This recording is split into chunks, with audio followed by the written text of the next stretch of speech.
Hello, I'm so happy I got a hold of you. Welcome back to another exciting episode of Lucious Showcase. I am Lucious T, and for week 3 of Zelda Clone Month, I wanted to pick an NES game that was iconic enough to get on the NES Classic, but not many people have played. You already know what it is the title. Let's not waste any time, let's check it out.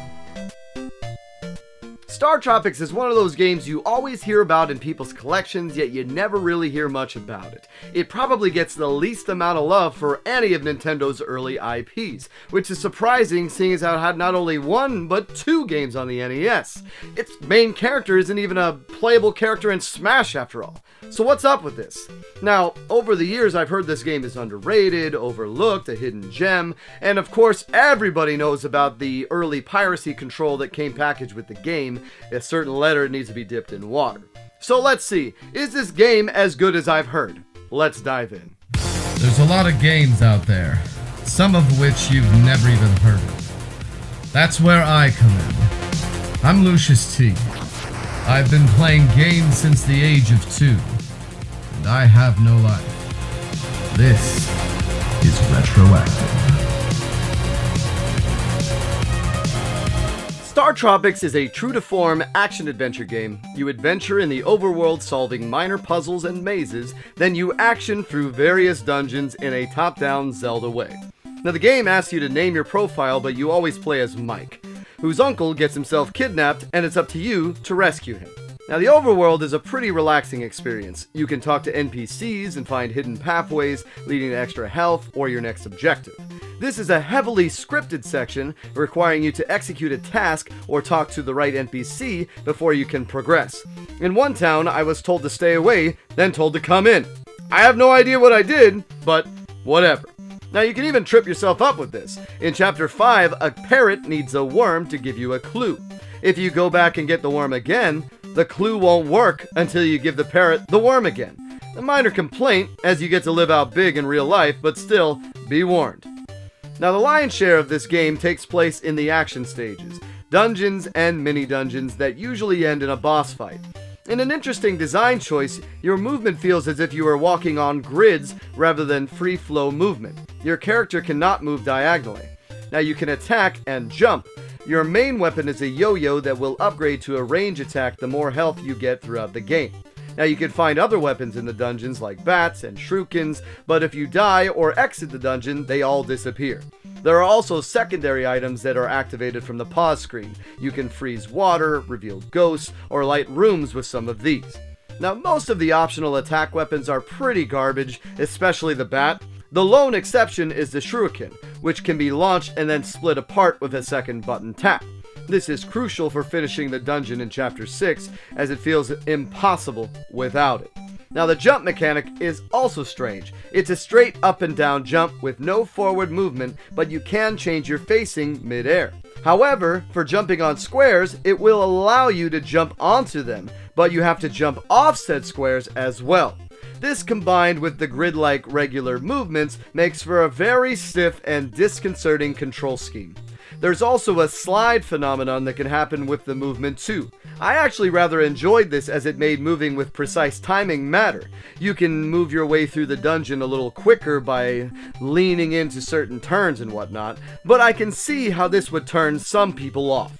Dungeons start off fairly straightforward, but then make a cryptic dive in Chapter 3.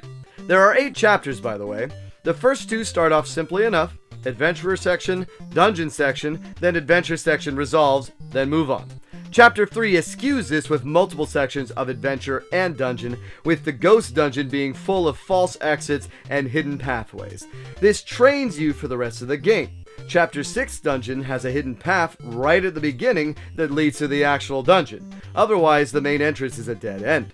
Chapter 4 is only an adventure section, so it's hard to guess what will come next. And of course, the famous letter in water takes place around here too. Not to spoil too much, but you do find your uncle and discover aliens were behind everything, leading to a much different Chapters 7 and 8 on board an alien craft.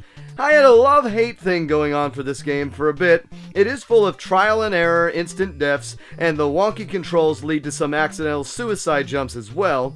It's the type of NES hard where it forces you to learn the dungeons flawlessly through repeated attempts. You have checkpoints throughout the dungeon, but once you lose all your lives, you continue from the start of the dungeon. Another issue is you only start with 3 health. This happens whenever you continue, respawn from death, or even load the game save. It's not bad at first, but the later levels can really hurt you, especially if you don't realize something, like the fact that the shuriken splits. That took me a while. Now, I even found an exploit in Dungeon 6 where I could go back and infinitely gather heart upgrades, therefore filling my health as well, which I thought I needed till I saw the shuriken split, and ironically, once I beat the level, the game removed the extra hearts I got. Time for some Lucious metrics. Game design. Intelligent. Everything fits together like a well-oiled machine in this game. There is no fluff or side quests, the game moves at breakneck speed and provides enough NES hard to be annoying, but never game-breakingly so. Overworlds are self-contained enough to give the illusion of exploration whilst being fairly linear. Dungeons seem hard at first, but they can be sped through once you get the gist of it, plus they offer a wealth of secret areas hidden throughout too. A truly smart and well thought out IP that Nintendo crafted very smartly. Playability. Leaves something to be desired. Like I mentioned, the control scheme in the dungeons feels off. You move on an unseen grid and jump is so stiff that you never quite get used to it, and it leads to numerous deaths and frustration. And yet the game still has that trademark Nintendo charm and leaves you wanting more. I, for one, cannot wait to play the sequel now. Still, had it controlled a little bit more free, I think the game would have been better remembered. Cost of entry. Dirt cheap. With copies going from $5 to $10, this game needs to be picked up, no excuse. It likely can still be found even cheaper, as copies seem to be everywhere and in every lot you find on eBay. Definitely a worthy addition to any NES collection. Storytelling. Eccentric. There's cola references and aliens, Indiana Jones feel, and robots. This game isn't sure what it's trying to be, and it knows it, which works. The ending is especially awesome for an NES game as it shows still images of your journey, including the infamous soaked letter. It may not be the most coherent story, but it certainly is fun. StarTropics is a great but flawed game which requires some effort to love, which makes sense given its status as a forgotten IP. Still, for those looking to have a good time, StarTropics more than makes up for its flaws with a unique experience and interesting take on the Zelda formula. Just expect some mild frustration along the way. Taking all that into account from the perspective of a binge-playing game finisher, I give this my Lucious T recommendation of play it. And there you have it. That's it for this week, guys. Thank you for joining me. Yes, a play it, not a beat it. The reason for that is the controls are so polarizing that I can see some people just being turned off immediately. So play it. If you like it, then beat it. But it's a play it. So anyways, that's it for this week, guys. Now for next week, the final week of Zelda Clone Month, I'm going to be doing a Sega Genesis game. And that's all I'm going to give you. So yeah, hope you enjoyed this video. Let me know if you've played StarTropics. Let me know your thoughts. And as a reminder, I release a new video every Tuesday. And once again, it's been so nice getting a hold of you. Take care.